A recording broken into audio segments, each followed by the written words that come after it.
वैसे हमारे ठाकुर जी हैं श्री जगन्नाथ जी। तो ठाकुर जी ऐसा नहीं कि कान में आके कुछ कहते होंगे या आपको बैठा के बोलते होंगे।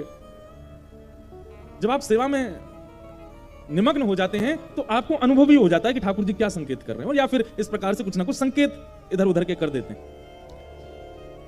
तो ठाकुर जी ने कहा, भाई गर्भगृह में तो बलराम जी बैठे हैं, यहां तो मीटिंग करना सब फेल है, लेकिन ये रामानुजाचार्य जी और इनके भक्त यहां से कैसे जाएं? वो बेचारे उड़िया भक्त हमारे बाहर खड़े हैं, वो भीतर कैसे आएंगे?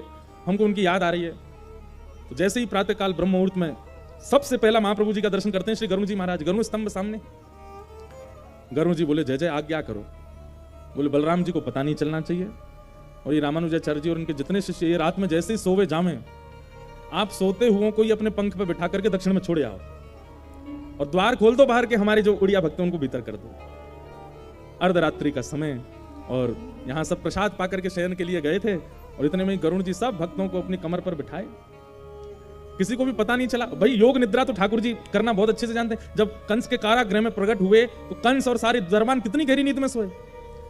हमारे यहाँ वैदिक रूप से कहा भी जाता है ना, या देवी सर्वभूतेषु निद्रा रूपेण संस्थिता। ये निद्रा भी, अगर आपको रात्रि सोए और सीधे सुबह उठे, बीच में एक बार भी आंख नहीं खुलती है, तो उस समय यही सोचना चाहिए कि ये देवी साक्षात निद्रा देवी आई थी आज, इसीलिए अखंड निद्रा आई है।